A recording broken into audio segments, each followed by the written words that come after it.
When I came on deck the next morning, the island looked entirely different, a bit colorless and sad.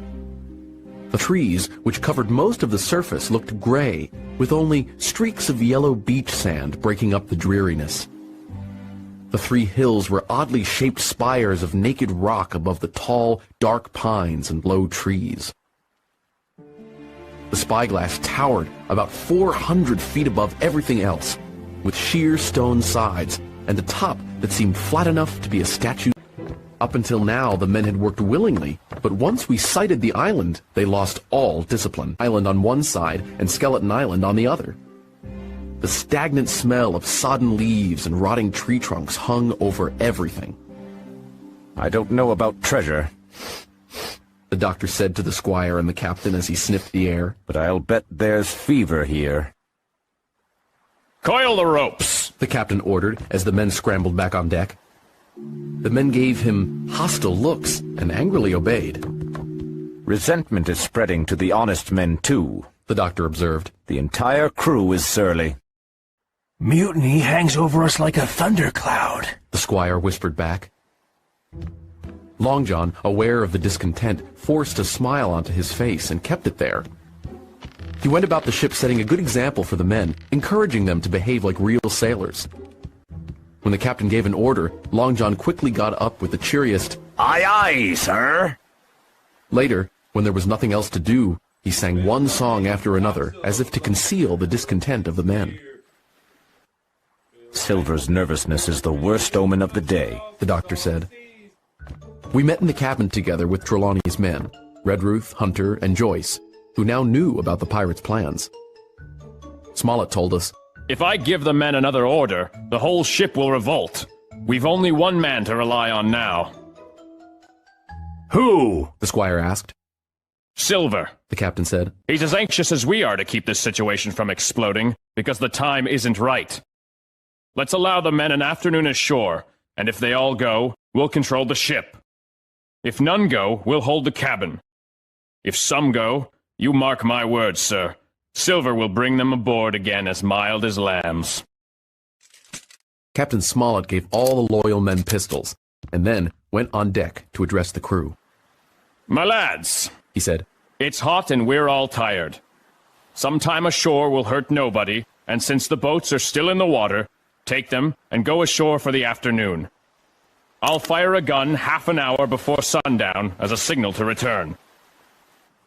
"Hooray!" they cheered, their bad mood vanishing. "The silly fellows must think they'll trip over treasure as soon as they land," the squire muttered. Then Smollett quickly went below, leaving Long John to arrange who would go ashore. If the captain had remained on deck, he could no longer have pretended not to understand the situation, because it was plain that Long John was their real captain. At last, Long John decided 6 fellows would stay on board. He and the rest would leave the ship. Right then, a crazy notion, perhaps the one that saved us, came into my head. If 6 pirates were left, I knew our party could not take over the ship.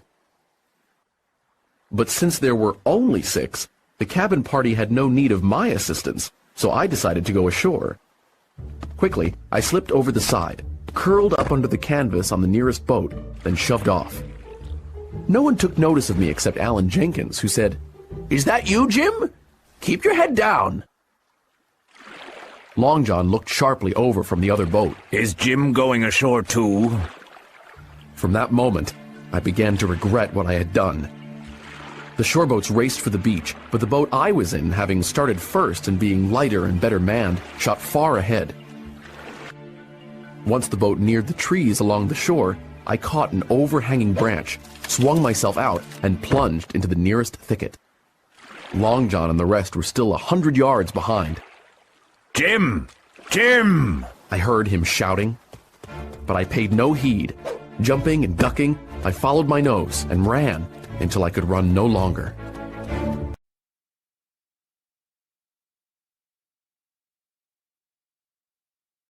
I was happy I'd managed to get away from Long John, so I began to enjoy exploring this strange island.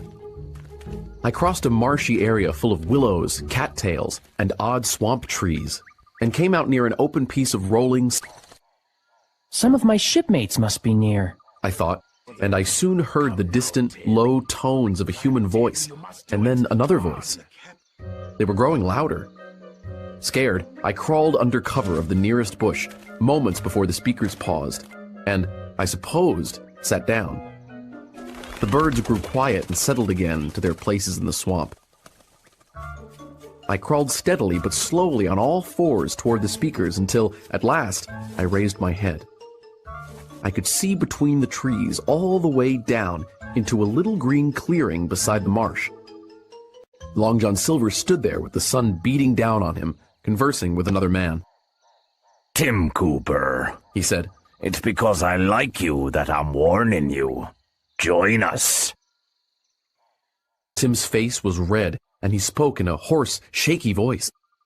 Silver, He replied, you have a good reputation, and money too, which lots of sailors don't. So why are you going along with those swabs? I'd sooner die than turn against my captain. an honest man. I thought. Then, suddenly, from far out in the marsh, a cry of anger rang out. Could that be another man who didn't want to join the pirates? The cry, however, was followed by a long, horrible scream and the boom of a gunshot. The sound echoed against the rocks of Spyglass Hill. The whole marsh of birds rose again, darkening the sky. Then, the air became silent, except for the rustle of the birds. Tim jumped at the sound, but Long John didn't even blink. He stood where he was, resting lightly on his crutch, looking like a snake about to strike. John, Tim said, stretching out his hand. please don't do this. Don't touch me. Roared Long John, leaping back with the speed of a trained gymnast. All right, I won't touch you. Tim said.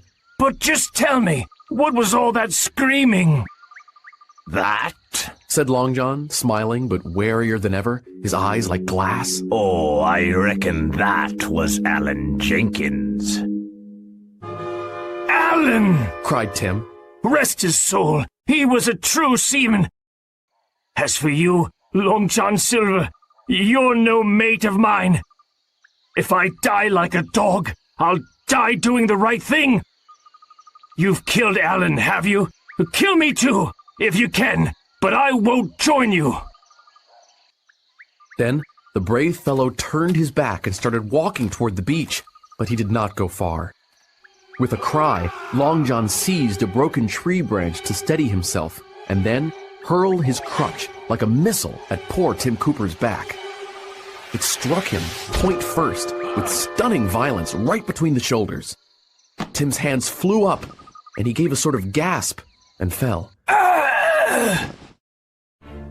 Long John, agile as a monkey even without a leg or crutch, was on him in a moment and stabbed Tim hard in the back twice with his knife. I could hear Long John panting as he struck the blows, and I must have fainted, because the whole world swam away from me in a whirling mist. Long John, the birds, and the tall spyglass hilltops spun around and around. When I recovered, the monster had his crutch under his arm and his hat on his head. The murderer wiped his blood-stained knife on a tall wisp of grass beside Tim's motionless body. I couldn't believe I'd just witnessed a human life cruelly cut short. Then Long John blew a whistle, and several blasts rang far across the heated air. I was afraid, knowing more men would come at his signal. I've got to get out of here. I thought. 2 honest men are dead. I might be next. Immediately, I crawled back to the thicket with all the speed and silence I could manage, while Long John and his men shouted to one another. As soon as I got to the trees, I ran as I'd never run before. I didn't care which way I went, so long as it was away from.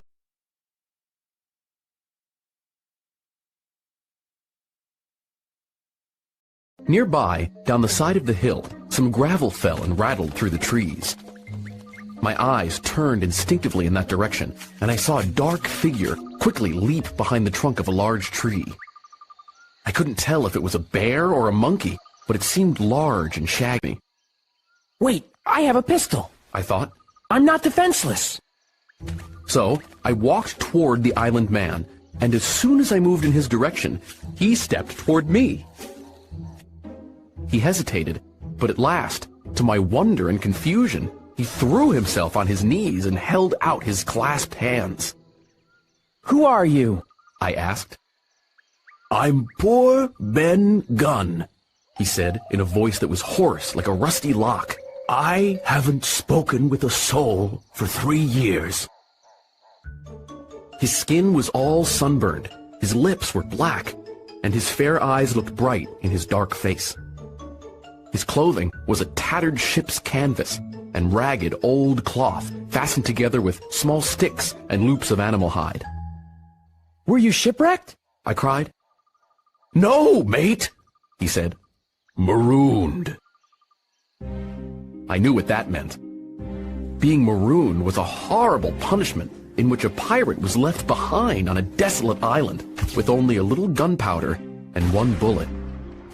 Marooned 3 years ago, Gunn went on. I've lived on goats, berries, and oysters, but my heart craves a civilized diet. You don't happen to have a piece of cheese? No?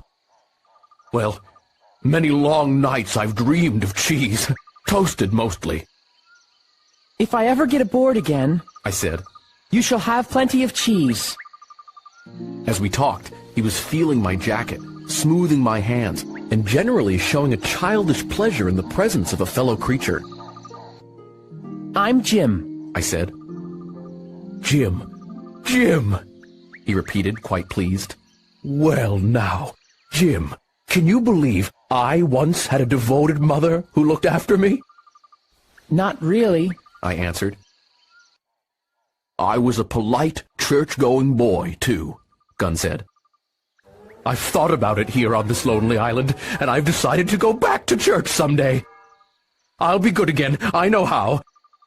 And Jim, looking all around him and lowering his voice to a whisper, I'm rich. This poor fellow was crazy, I thought. I must have looked unconvinced, for he repeated, Rich, rich, and I'll make you rich too, Jim. You'll be thankful you found me first. Suddenly, a shadow came over his face, and Gunn grabbed my arm and raised a forefinger threateningly at me. Tell the truth. Is that Flint's ship? He asked. Right then, I knew I'd found an ally. It's not Flint's ship. Flint is dead. But some of Flint's men are aboard, which is bad luck for the rest of us. Is there a man with 1 leg? He gasped. He's the cook and the ringleader. Gunn was still holding me by the wrist, and he squeezed hard. If you were sent by Long John Silver, he whispered, I'm as good as dead. I told him the whole story of our voyage and predicament, and when I was done, he patted me on the head.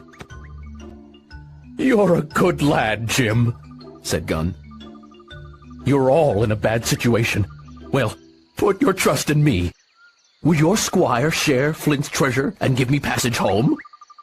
Yes, I cried. we all plan to share, and besides, without the pirates, we'll need you to help sail the vessel home. Ah, said he, so you would. And he seemed relieved. I was on Flint's ship, he continued, when he and 6 men buried the treasure. The rest of us waited on the old walrus until Flint returned, alone. It must have been quite a battle, 6 against 1. Billy Bones was the first mate, and Long John was quartermaster. The men on board asked Flint where the treasure was, and he said, Go ashore if you like and stay there, but as for the ship, she'll hunt for more, by thunder. That's what he said. How were you marooned? I asked. Well, a few years later, I was on another ship, and we sighted this island. Boys, I said, Flint's treasure is here. Let's find it. For 12 days, we looked, but didn't find the treasure. And with each passing day, they got angrier at me. One morning, they just said, Here's a musket, spade, and pickaxe. Find Flint's money yourself. and the ship set sail without me. So, Kim, I've been here 3 years, and I haven't had a bite of decent food since. We need to get back on board the Hispaniola. I said. But how? I have a small boat I made, answered Gunn. I keep her under the White Rock. We can try to get to the ship after dark. Suddenly, the island echoed with cannon thunder, and Gunn and I ran toward the anchorage. We heard gunshots ring out next, and then, not a quarter of a mile away, was a startling sight. Fluttering above the woods was our country's flag, the Union Jack.